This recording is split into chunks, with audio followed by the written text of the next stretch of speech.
back to our YouTube channel. It's been a while since we've been on here. We kind of took a break, a big break. I think it's been a few months since I posted a YouTube video at all.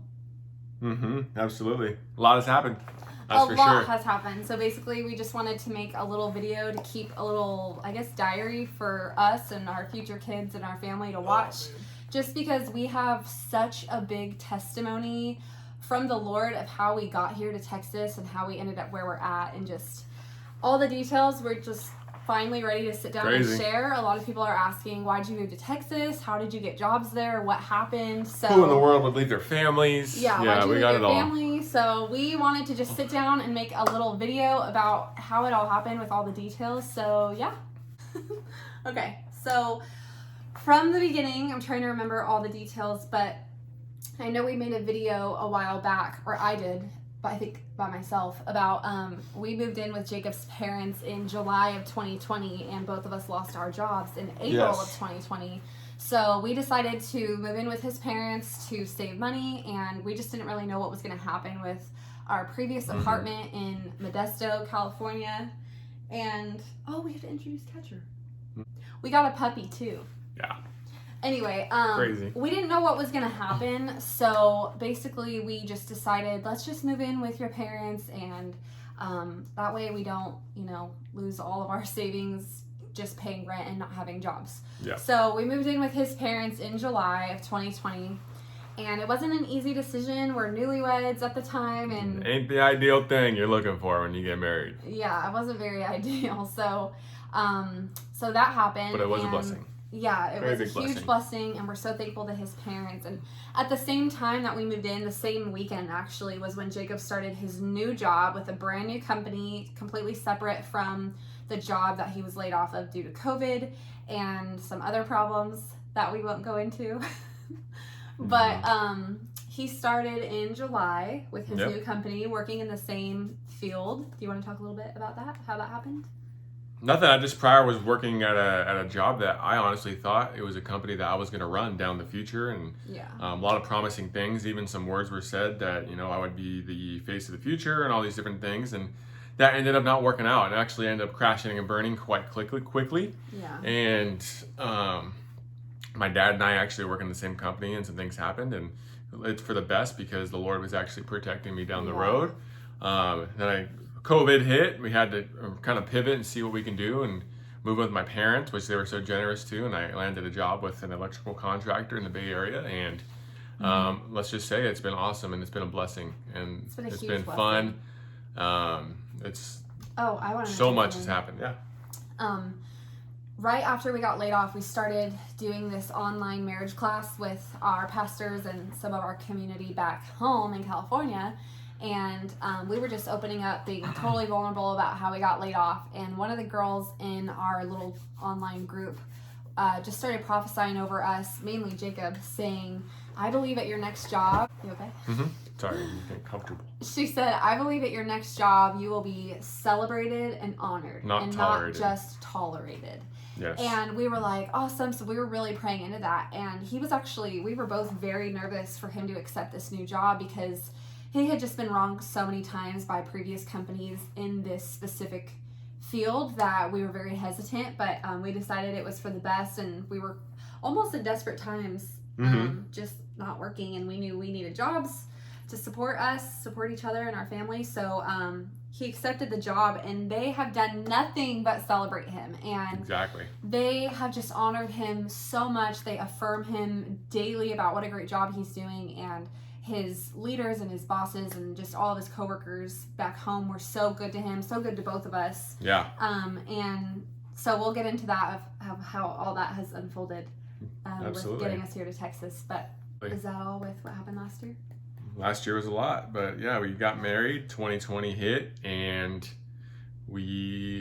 I feel like if you were married in 2020, that counts for 10 years because of everything you go through in 1 year of going through 2020. But it was a learning year. It was a pivoting year. And as you already know, it's an eye-opening year. But it actually helped get us to where we are at now, which happens to be right there. Texas is where we are now. And we are living here. We've been here officially a month. why Texas? Okay, many guys will ask, obviously, Texas is free, it's open, a lot of things going on. Our curiosity for this place started before California. Started when we got married, but it started before California even started doing what it's doing. Yeah. I always had a desire to leave California just growing up. When I was little, my mom and I always dreamed of like having land and having a big house, and it just never happened for my family. It just never worked out. Yeah. So when him and I were, planning our wedding, I just said, are we going to be in California forever? Like, what does that look like for us? Which is extremely important to talk about before you get married, by the way. And he just, he was pretty much in his career, at the start of his career, in the Bay Area. And he was like, honey, this is where the money's at. And not that we're money driven, but that's obviously very important when you're married and starting a family soon. Yeah. And so he just said, we're probably going to be here long term. I mean, maybe one day we can go to Texas or Tennessee. And those were the two states I really wanted to see. So it was always like a curiosity in my heart, but I never thought it would actually happen. Couldn't stop thinking about it. Couldn't stop. Yeah. We couldn't escape the feeling. We couldn't escape the thought. I think even times we'd had dreams about it. Mm-hmm. And we even brought it up to leaders, because if you're ever going to make a big move in life, you really need to seek counsel. You need to seek people that you trust. Don't just go telling everybody, left and right about what you're doing, because not everyone's going to be for you. You want people in your corner when you're going to tell them life-changing news. Mm-hmm. We even sought counsel. Yeah. And I love the people we sought counsel from, but they even said, like, hey, do you have family? Do you have friends? Maybe it's not a good decision. They had very practical responses. Yeah, practical responses, which we are thankful for, because you do have to factor those in. Yeah. However, there's a God factor. Yeah. And I want to encourage you, and especially what we've learned in this season, there's going to be people that you look up to in life, and Lord knows I look up to many people in my life. But at the end of the day, are you following the Lord, or are you following man? Yeah. And the Lord has never called us to follow a man. And sometimes he will, and he'll maybe be an armor bearer to serve somebody. And he does call it, but he also called him to serve him, mm-hmm. and to follow him, and to follow his steps, his ways, and the life that he has for you and the destiny he has planned out. So what we learned for ourselves is, hey, we can't follow men or women. We can't do that. There's a specific path. And if we are willing to take the risk and do it, the Lord's going to honor it. Yeah. And we couldn't escape the feeling. We couldn't escape the thought. But that's something we really wanted to talk about in this video, was really learning to tune in the Lord's voice and let go of waiting on man to make decisions for you. And that was something huge. And trust. Probably one of the top 3 things we learned last year was really learning to completely and utterly rely on the Lord to direct your steps, because we sought counsel, which the Bible talks about, and we really are grateful we did that, and we did get a lot of great insight. But at the end of the day, the Lord is our counselor, and he's the only one who's going to show us the whole plan. But a huge scripture that we really ran with last year, and even throughout this year so far, is Proverbs 16:9. Want to share what that is, honey? Yes, a man plans his course, but the Lord determines his steps. Yeah, and I remember when that scripture really started sinking in was probably 6 months ago. Jacob and I were, living with his parents, and we were like, let's just drive away and go watch the sunset. And we were sitting in the car watching the sunset. And we weren't even really talking. We were just kind of sitting there being still, which we didn't happen a lot in the season we were in. Yeah, we really didn't do that very often. And we were just sitting there, and he goes, that scripture, Proverbs 16:9, how the Lord directs your steps? And I'm like, yeah. That's a huge scripture that his mom always talks about too. So we were familiar with it. But he's like, what if the Lord doesn't direct our steps altogether? What if he only does it one step at a time, and he doesn't show you that next step until you take that first step? And once you take the first one, then he'll show you the second step. And I thought, that there's something to that, babe. Like, there's something that we need to really seek in that. Yeah. So we decided to, because we were still curious about Texas, and we weren't going to make a jump to a land that we never seen. It sounded good in thought. It sounded good in dream. Yeah. It sounded good, but there's no way we were going to go. We needed to go look and feel the soil. Yeah. Something we wanted to mention was neither of us had ever been to Texas. So that sounds so crazy to the world, but to God, like, all the people in the Bible that have these crazy testimonies and stories, like, they're just normal people, and things just sound so crazy. But to God, it's just how his kingdom works. It sounds crazy to the world and even foolish to the world and just not very practical. But to God, it's just being obedient. And that's why there's risk in following Jesus Christ, because it's not an easy walk, and risky faith does have to kick in. And a lot of people get stuck in the whole thing. If it's the will of the Lord, it'll come to me and it will happen. Well, that's very true. In some circumstances, the Lord is going to put things on your doorstep, and he's going to show you them and provide that to you. But in other steps, there's faith that takes action. That you need to go take action for the will of God to invade your life for the things that's happening. So we acted upon it. We didn't want to wait another second, sit on the couch, and because we were really wrestling. Hey, we're going to go to Texas. Oh no, we leave our families. We can do this. Do we have jobs? We constantly, every night or so, would be talking about these things. And really what it did is it caused stress. It caused almost the arguments. It caused a lot of things about our future.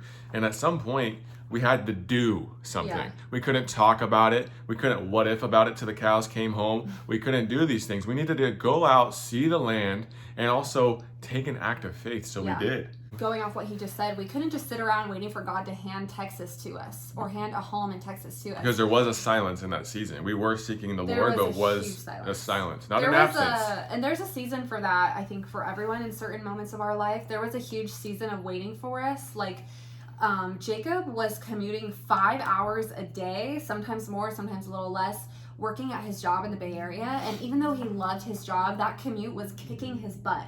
And at the time, I was laid off, so I wasn't working other than just a couple hours a week for a family friend, which we're so grateful for. But it wasn't like, not that a job can fulfill you, but it wasn't filling in that, when you just need to be productive. And I know a lot of other women can relate to me when I say this. Like, I was really putting my worth in my productivity on the day-to-day.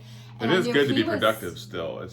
But he was like, getting his butt kicked at work every day, just working so hard. And I just felt like I need to contribute more.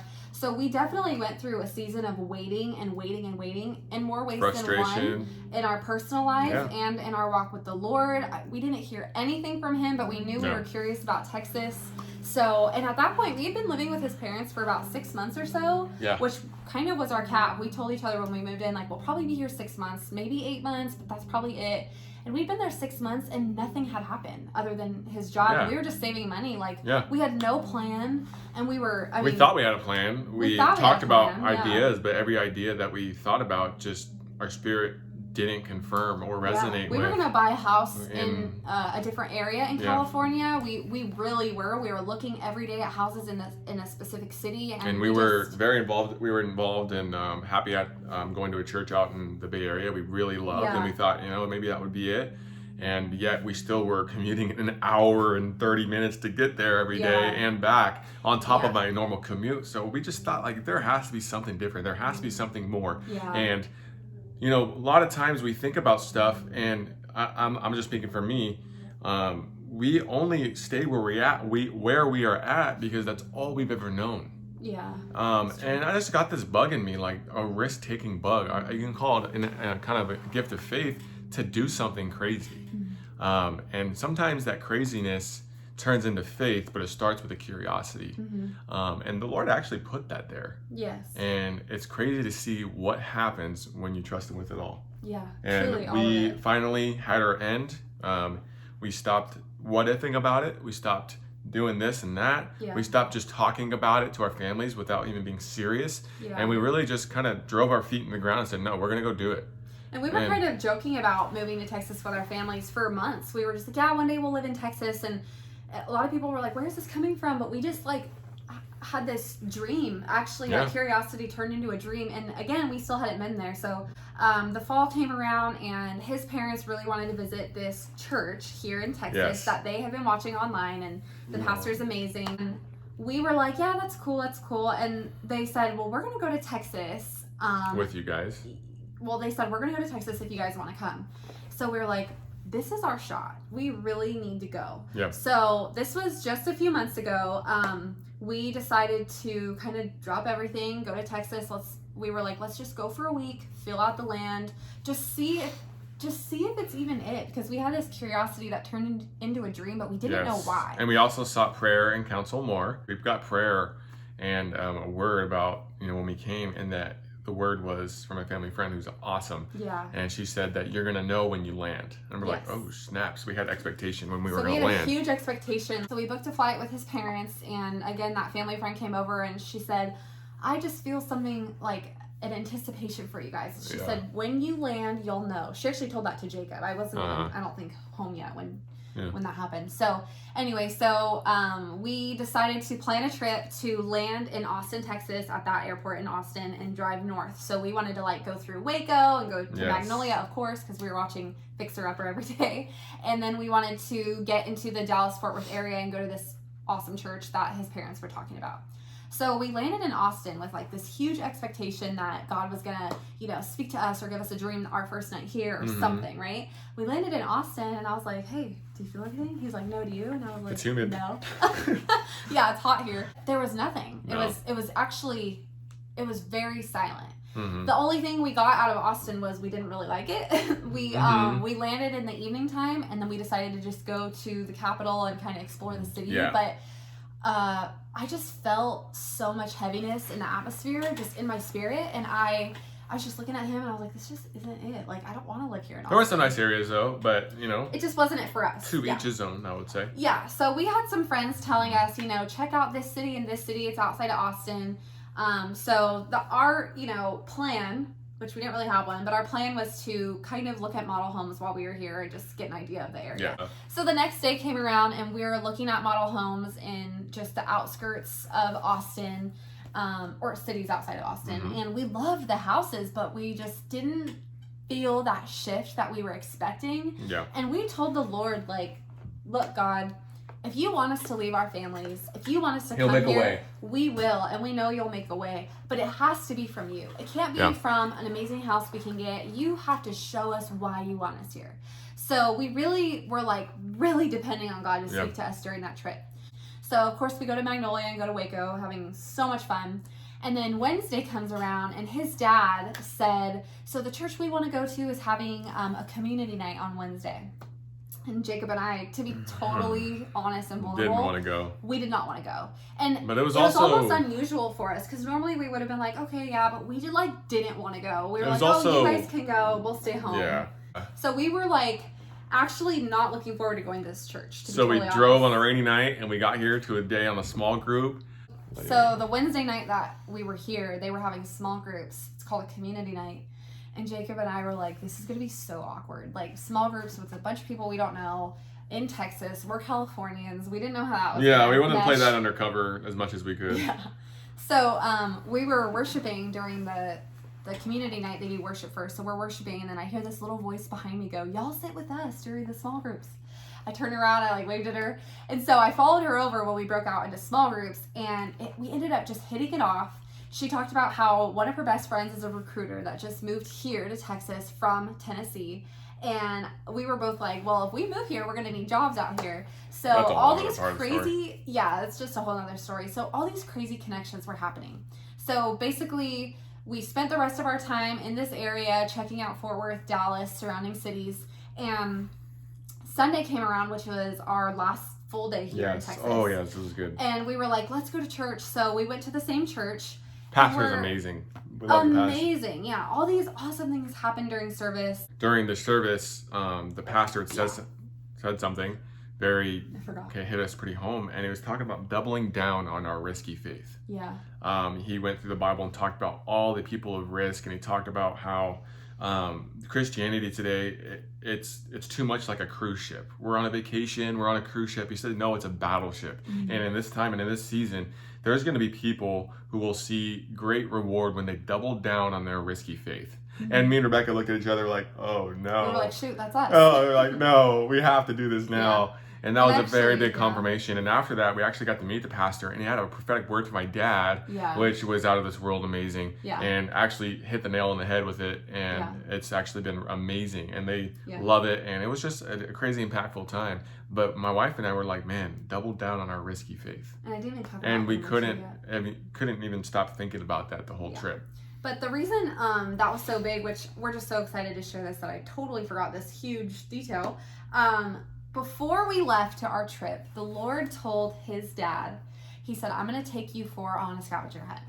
And so we were like, okay, we don't really know what that means, but what do you do on a scavenger hunt? You follow the clues until you find the treasure, I guess. And so throughout the entire week we were here for 7 days. Yeah. We kept seeing the number 2. And I don't and just mean, joy. And the word joy. And I don't just mean seeing a 2 here and there. We were seeing 2s or sequences of 2s everywhere. And we were like, oh my gosh, our verification code for our Airbnb was like 222. Our flight tickets, our plane tickets, our seats, everything was the number 2. So what we heard from the Lord was Isaiah 22:22. And that is that the Lord will open doors no man can shut, and he'll shut doors no man can open. Yeah. And gosh darn it, did he do that? It was just blowing our minds because the Lord has never really spoken to us through numbers, and we were actually asking God to speak to us in a way he never has before. Yeah, if we're going to move, we need a sign, right? Exactly. So like I said, we needed like a huge confirmation from God. So he decided to speak to us through numbers the whole trip we were here. Little did we know, the pastor at this church we're talking about, his gift is in prophetic numbers. Yeah. Like his huge gift from the Lord, his spiritual gift. And we were like, no way. So when he said double down on your risky faith, and risk was another word we kept hearing. We kept hearing the word risk. It's going to take risk. And so we were just like, gosh, this is crazy. So what was the other thing that happened with the 2s? I'm trying to remember. Joy. Yeah, we kept seeing the word joy on billboards everywhere. And, you know, we were in a season of obviously frustration and some things that we felt were robbed from us, especially my dad and I, because we were going to literally take over a company that ended up backfiring in a great way. Yeah. You know, and it kind of things felt stolen from us. And we were excited to experience a season of joy. And, you know, that sounded so good to us. And not that we weren't experiencing joy. We just got married and stuff. But, it was just amazing what transpired on the trip, and signs and numbers and joy and Isaiah 22:22 and doubling down on our risky faith. Yeah. And the whole word about we'll know it when we land. Yeah. And the curiosity from the start of even trying to do it. But at the end of the day, I want to encourage you guys. You guys have to do what is best for your life, no matter what people say about it. Okay? You need to do what the Lord is calling you to, what he has put in front of you, what he has put in front of you for your wife and your relationship in your life. If you live for man and you try to please them, you're not going to fulfill your destiny. You might get good things, you might do great, and you might be happy, but we're here to fulfill the call of God in our life. Me personally, I want to finish the race, and I want to finish it well. And do it amazing. And that's what we had to let go of, is like, no, we're going to take hold of this. This is our life. We got married. This is our life now. And we're going to do something that is for us in our future, in our family. Yeah. So you got to do what you're feeling called to. That was a huge thing for us to think about too, was we were like, okay, how do we know this is God? Like, would we regret never going to Texas? Would we regret it if we don't go now? And the answer is yes. Don't try. We always would have wondered. We always would have been like, what would life have been like if we had gone when we were 23? You know? And I could have been in Cali making great money and doing good things and racking up the savings and stuff, but like, it just wasn't. It's not worth it if it's not, you know, where God's pulling my heart. Yeah, and to follow up his encouragement and just to even challenge you guys, like, with big moves like this comes big risk, and so there are things to consider in the practical as well as in the spiritual realm. So we're not encouraging you to just move away from. We weren't going to come because of jobs. Yeah, so we're just, you know, encouraging you, but also challenging you to seek counsel, to really pray about it, to fast about it.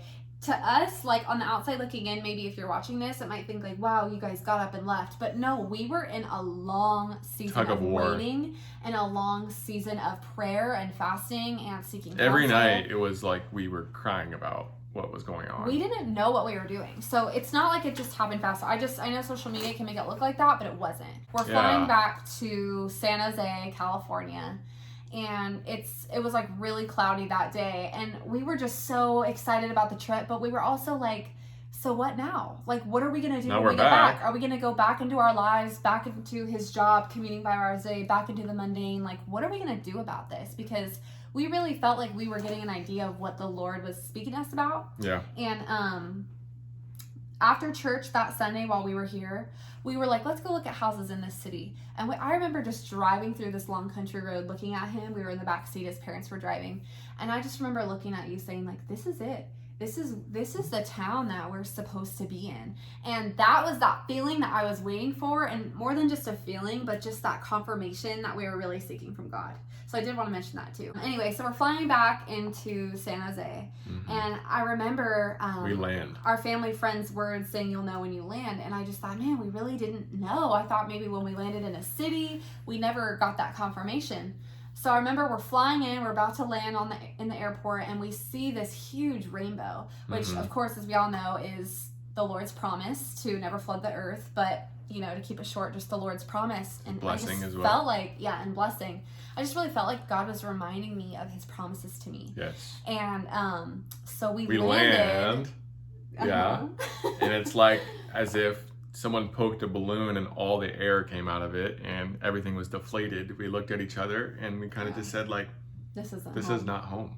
We felt homesick when we landed back at home. And I mean, we're like, what? I actually physically felt nauseous. I remember. Yep. And I remember thinking, like, I remember feeling so angry and almost frustrated that we were home. Frustrated. I was like, we went to In-N-Out. This isn't it. She's not happy. Yeah. For her not being happy at In-N-Out, that's crazy. And so we just felt so disgusted. We were so mad we were home. We're like, oh, I hate California. And that was not the right attitude to have, by the way. We just were frustrated after being on such a high from our trip. Yes. And coming home and just experiencing what we experienced when we got home. We were like, you know what? Let's just start applying to jobs in Texas. And let's just see what happens.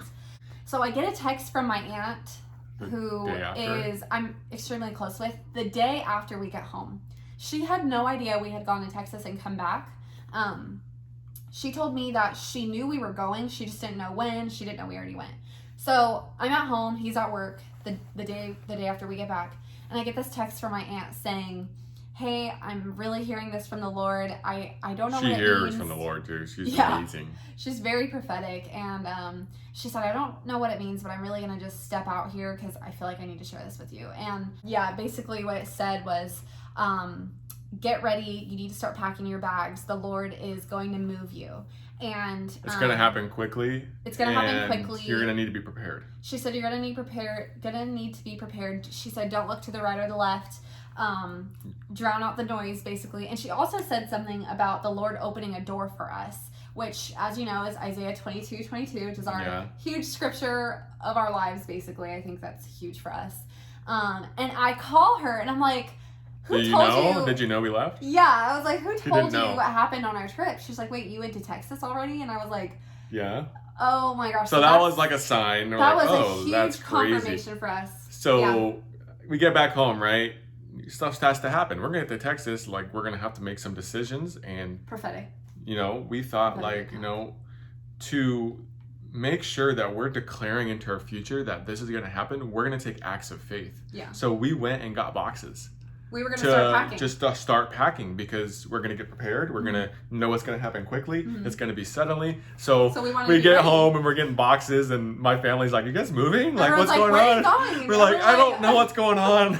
We don't understand either. We're just getting ready and prepared. And like, we understand. My mom's super prophetic. Yeah. Honestly, one of the most prophetic people I know. And, you know, we're getting boxes and she's like, oh, I know what's happening here. Yeah. And so that was an act of faith. We made a practical act of faith to prepare us for what we were feeling spiritually, which I think honestly opened some doors. It did. Like in the atmosphere. And so we started packing stuff, which is honestly when there's days in my practical mind, I'm like, what are we doing? And then other days I'm like, Yeah. So another practical thing we did was that recruiter I mentioned a few minutes ago.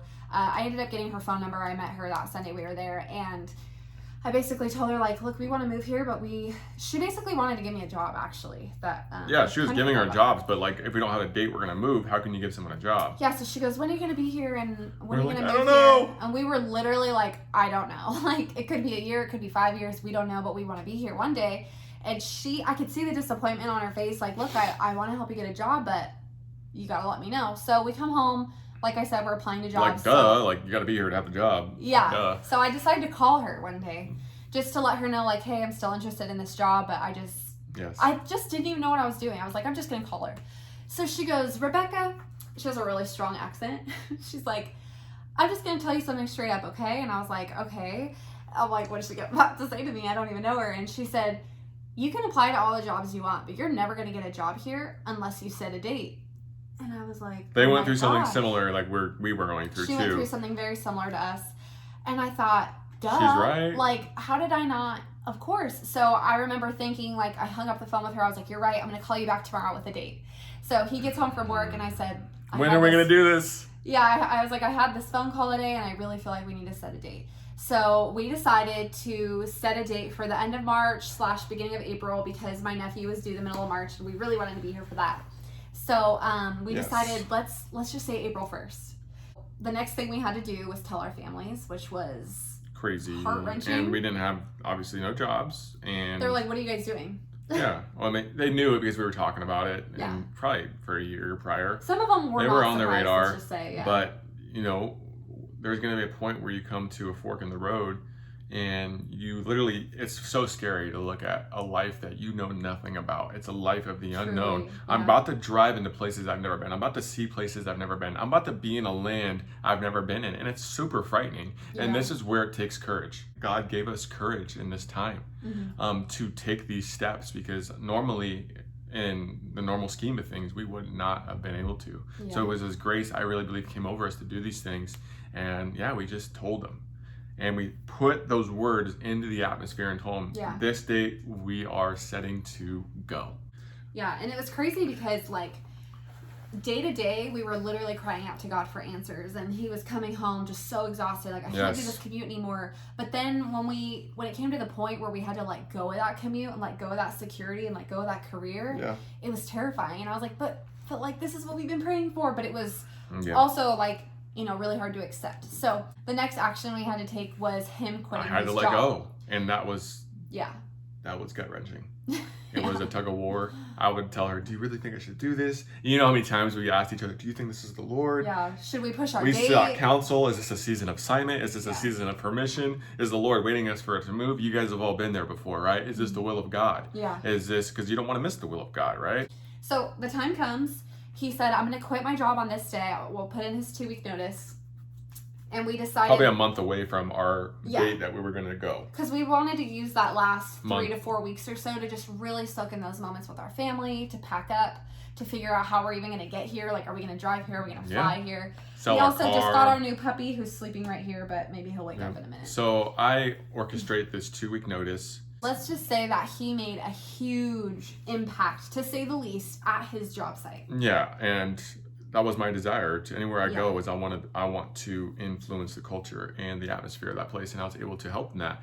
Yeah. And so I orchestrate this 2-week notice, and I send it to my regional guy on the day of, which was so hard because I didn't want to let go of the job. He's texting me. He's like, I just sent it. I was like, oh no. Like, yeah. It was a big so thing. This was the moment. This was the official close of the season if I put this in. So I put the 2 weeks notice in. I'm asking for letters of recommendation, which another story is I actually got to work with an atheist, and over time I got to speak to him about the Lord, and he left me this letter of recommendation. I was just like, whoa. I was like, we need to frame that. I was like, wow, the Lord, you are faithful. That is a testimony. Yeah, we even thought, like, if like Jacob was commuting all those days just to impact that one life, it was so beyond worth it, because there's no way that guy doesn't believe in God at this point after working with Jake every day on the job. And he left me this note that was just so amazing. Yeah, he was and really he just spoke his heart, and that he was touched by the Lord and His presence through my work, and that was so cool. So I put the 2 weeks in, and it's so hard to explain to people why we're going to Texas when really we don't even know yet. Because it's going to take faith to see it on the other side when we go. You can't tell someone who's not a believer. You can't tell them, like, oh, we're going because God told us. Yeah. They'll be like, what do you mean God told you? Like, it's just, there's so much to it. Yeah, exactly. And this was the point also, I want to say that specifically you, because you're the one with the career, but both of us had to come to that breaking point where we realized God is our provider. Jacob is the head of our house. And he's the one with the career, and he's the one bringing in the money and all of that, all those things. But God is our provider, not Jacob. So once we reached that breaking point and he put his faith to action and quit his job, we got major breakthrough. It was fully letting go. Yeah. And what that meant was fully trusting the Lord. Yeah. So I took the security of what I had and said, Lord, I trust it to My you. security's And matter of available. fact, I believe you have something better for me. Week goes by, and I'm saying my goodbyes to everybody on the job, doing my He's getting job. all these letters of recommendation Yes, from and all these I'm people. applying to jobs at the Yin Yang on LinkedIn. Week goes by, and I was working in the field, and I had a missed call with a voicemail on it, and basically it was a regional guy telling me, hey man, Jake, I was thinking about what you asked me. Matter of fact, I couldn't stop thinking about it. We don't want to lose you. Everybody on the site has spoken so highly of you. Some people are even saying you're the best safety professional we've ever had.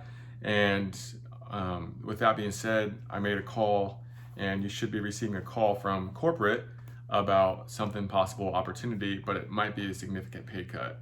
And I'm like, I'm in utter disbelief that was even happening. I was kind of shocked, honestly. Yeah, and that was on a Friday, and he basically said, expect a call from, or no, that was on a Thursday, and he said, expect a call tonight or tomorrow. Yeah, I think it was Thursday, but he actually called me Friday. He called you Friday. Yeah, so I'm like, oh my gosh. This guy calls me, and he's saying, so I've heard you've been doing great things out on the site. Even my dad has been saying great things about you. So and he's never met him. Yeah. And I'm like, oh, wow, that's really good to know. And so, he goes through all this stuff, and he just says, just names the position that's going to be open. It's a remote position, all these crazy things. And as he's speaking, I'm just like, what, is this real? And he said, will this be something you're interested in? And I'm like, yeah, no doubt. But yeah. He also kept reiterating, there is a pay cut because you're going from California to Texas. So keep that in mind. But they didn't know what the pay cut would be at this point. Yeah. So, we go, I think it was like maybe 2-3 days go by. He said, corporate will call you Monday. Yeah. So the weekend went by. He's telling me all the details. We're sitting in our bedroom crying because we're like, this is it. This is it. Yeah. But we were also very unsure. So we prayed about it over the weekend. Monday comes around. They didn't call. Mm-mm. And this was March 1st. Give them dates. No, I remember because it was the number 2 again. Oh, okay. So this was March 1st, that Monday. He said they'll call Monday. So he goes to work Monday, which was his last week of work. Comes home expecting a call that evening. Never got a call. So we start feeling a little like, uh-oh, what happened? What's going on? So then Tuesday comes around, which was the 2nd. Another 2. And again, I wanted to say we kept seeing the 2s when we got back from Texas. We kept seeing them. So then Tuesday comes around, which is the 2nd. And he called him. He calls me and offers me the job. Yeah, pretty much offered me the job. And he lets me know the pay scale. And really, it wasn't even that significant of a cut. And I took it. I said, heck yeah, I'm going to take the job.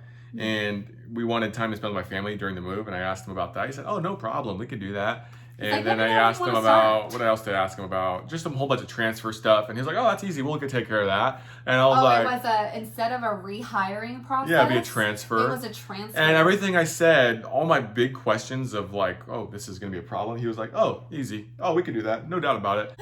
Things that would typically be difficult or that you would think would be difficult. Actually, there was just so much favor on Jacob and on both of us with this situation with his job. And let's just say he didn't take a pay cut, but the Lord actually promoted him. He truly promoted him because it wasn't even a pay cut. And let me tell you this as well, because this goes into something that this job opportunity was literally made for me. This wasn't something they had previously on their website. This wasn't a previously created position. This wasn't, they needed to fill it. No, literally... We talk about Isaiah 22:22, right? The Lord opens the doors that no man can shut. No, the Lord straight up built a door that was never there and then opened it, and he caused man to open it. Yeah. And that's what the Lord does when you are desiring to please him. You walk in righteousness and you obedient to him. He opens doors and we always and builds them. Worship songs that say like, you made a way where there was Waymaker, no way. All that stuff, right? But he literally made a way where there was no way. He built the door. Even when Jacob asked for an opportunity, he said no. They said no. They said, I'm sorry, like we wish, but we can't.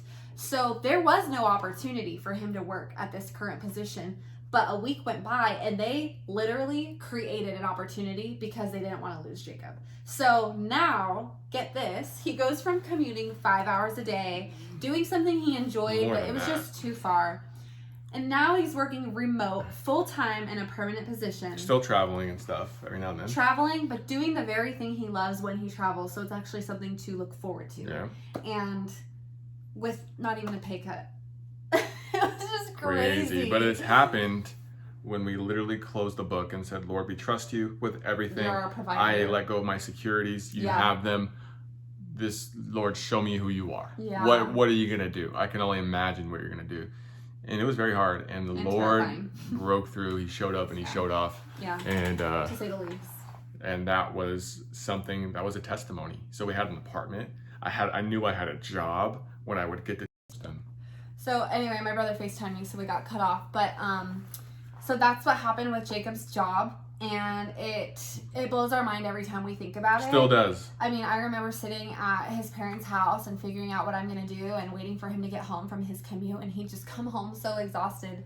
And now we get to literally spend all this time together throughout the day while he's working from home. And we get to explore a new little city together. We're a part of a great church community. Church is insane. Best church I've ever been That's to. a miracle in itself. And also, what's cool with what happened to me was within the same month of Jacob getting this promotion with his job, I like to call it a promotion, his dad, who also works in the safety industry, offered me a remote position doing the social media marketing for his company. So within the same month, we both got jobs, a place to live, and a date of when we were leaving. And it was literally that text my aunt said that I mentioned of saying it's going to happen out of nowhere. When it happened, it was like, boom, boom, boom, gone.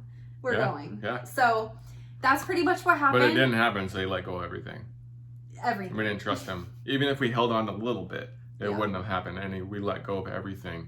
Yeah. And you had to have courage. Yeah. And take courage and let go and trust him. And the crazy thing is if Jacob would have held on to his job even just a little bit longer, or if we would have been like, let's, screw the date we set. Let's just wait till a job comes up. Maybe next year. And at that time, he would still be commuting right now. One of the people that we were desiring to do ministry with was like, yeah, we're going to move to Texas too. We're like, no way. And that didn't end up happening. Right. So at that point, we're like, oh man, this is weird.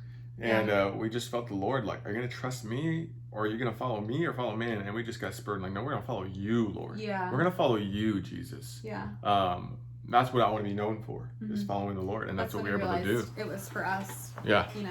So we want to make another video talking about our time here so far and all the crazy things God has already done. We've been here just over a month.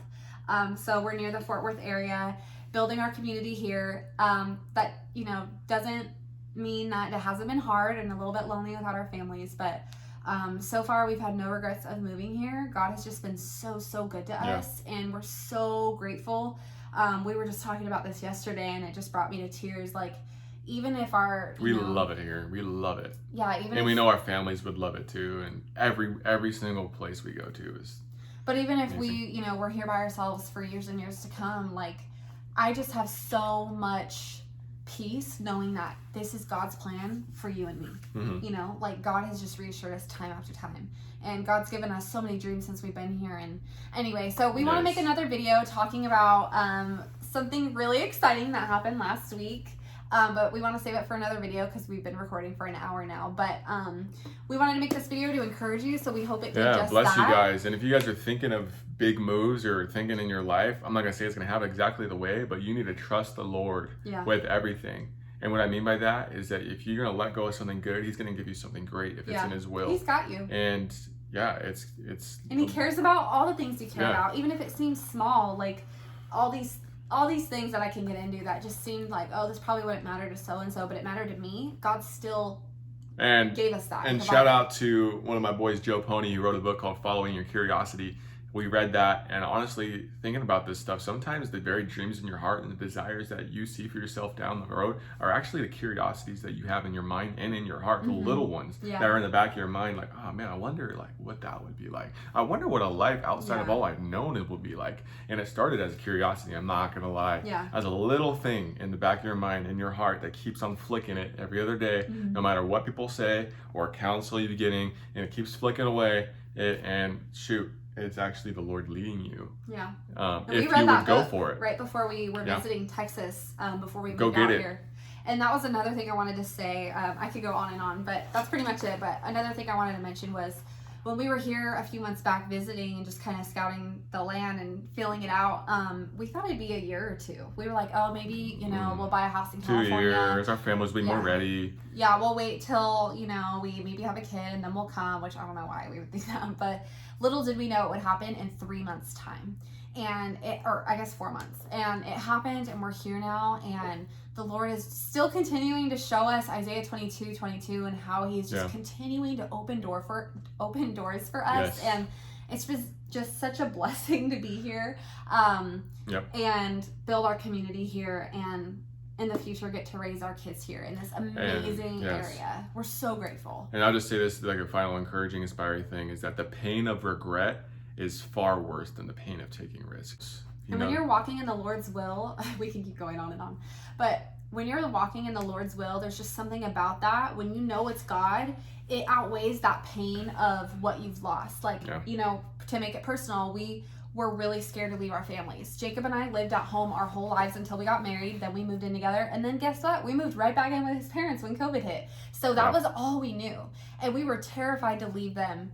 And it is painful. It's very hard. But knowing that we are here in obedience to where the Lord has sent us, it outweighs that pain of missing our families. Yeah. That doesn't mean that we don't miss them. We call them every day, but it's worth it, is what I really want to say. That risk, doubling down on your risky faith, like we were talking about earlier, is so worth it when you know that it's God. If you don't do it, you're just going to always think about it. Yeah. And then you'll regret it. Bless you guys. So that's that. We'll make another video talking about what's happened since we got here. But thank you guys for watching. We really hope and pray this encourages you. Like I always say in my previous videos, which we're hoping to make more. If you have any prayer requests, leave them down below. We'd love to pray for you and encourage you. And thanks for watching our video. Deuces. Bye.